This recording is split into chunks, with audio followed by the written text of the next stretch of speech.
Hey everyone, this is Battery Blade and welcome to another video. In this video, I'm going to be reviewing the NACS to CCS1 adapter from Tesstudios. But for now, we're going to jump straight into the action and show you how it works with our F150 Lightning. And I'll tell you all about how I think it feels and stuff later in the video, but obviously the most important thing is how it functions, and we're going to get right to the chase. So the instructions are to actually plug it into your charge port first and then start charging, which maybe you can do that if it doesn't work for you for whatever reason, but for me, I just prefer plugging adapters straight into the charging connector. That's how I've done it with other adapters in the past, so that's how we're going to test it out. And if it doesn't work, we can try it the other way, but let's see how it performs. And this is with the F150 Lightning and the Ford Fast Charging Network, so I should be able to just plug in the adapter and begin charging on the Tesla Supercharger network. And if it performs like the official Tesla adapter or the Electron one, it should begin charging immediately with no charging errors. And let's see how it does. And I think it is already charging. Let's see. Yep, it says fast charging. So we are now plugged in and charging flawlessly. There was no issue at all plugging in. It works perfectly with the plug and charge Ford and Tesla technology, just like the official adapter would. And from what I'll say later in the video, it's got very nice feel to the adapter. I'm not at all worried about it overheating, as it has overheat protection, overcurrent protection in it. And of course the charging adapter is rated for up to 500 amps of speed. Obviously we can't pull anywhere close to that in our F150 Lightning, as we're at 90% and the F150 Lightning can only charge at 150 kilowatts and usually around 120. So we're be nowhere close to testing this adapter's limits, but maybe in a future video I can. But so far this adapter works perfectly. But I'm going to talk about some of the things I don't like about this adapter. Is that even though it has all sorts of safety ratings and it's up to international safety standards, it doesn't have any actual physical lock. So technically I could yank this charger out while it's charging, and I don't like that. That's why, for safety reasons, always hit the CCS latch right there before pulling it out. Don't just pull your Tesla Supercharger out, or hit the button on the Tesla Supercharger and that will also stop charging. So there's many ways to avoid that, and it should be smart enough to not actually cause any issues, and it's thick enough you're not actually going to get shocked or anything like that. But still, definitely wish they would have a physical latch. But other than that, so far using it, it works perfectly. There's no problems with that. I'll show you the proper way.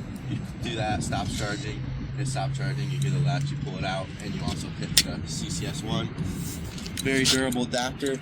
This one is only for fast charging only. Do not use it with level 1 AC charging. This is meant for NACS DC fast charging only, even though honestly it has the correct pins for AC charging. So maybe in a future video I'm just going to plug it into a AC charger, see what happens. But for now, I think I don't want to break my amazing adapter. Even though it doesn't say it can work with GM cars, I'm excited in the future to test it out with my Chevrolet Bolt. But I know for a fact that it works with Rivians, Fords, and other model vehicles. Now, check out the adapter itself.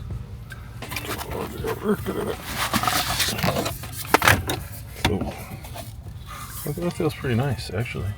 Yes, it is it's very heavy, feels nice. The outside is a pretty solid plastic, but it's very heavy, almost 5 pounds. I don't know, 5 pounds, but definitely heavy. So it feels like it's not gonna break at any moment like other adapters you get off the internet. No, I'm assuming that most of that heft is probably from a nice good sized heatsink inside. Yep, and this is a temperature rating of negative 22 Fahrenheit to 122 Fahrenheit. And then it is even weatherproof rated for IP65. It's 1,000 volts and up to 500 amps. So anything the Superchargers will output. And this latch also feels good, nice and clicky, not gonna break. But I still would not recommend dropping this on the floor because it's very, very heavy, might break your concrete. Oh, it's that heavy. We saw what happened. We're done charging using our Tesstudios adapter. I'm gonna tell you what I think and if it's worth it.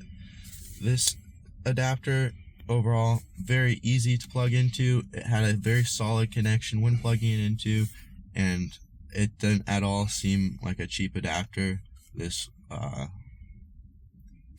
It functionally worked perfect, charged perfect.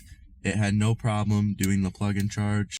Overall, I think this adapter is a great buy, and even if you don't plan on charging on the Tesla Supercharger network, if you have a Tesla Supercharger compatible vehicle, it's something worth keeping in your trunk or frunk, so that way if you ever do feel stuck or you need a good place to charge, you're able to plug in the Tesla network.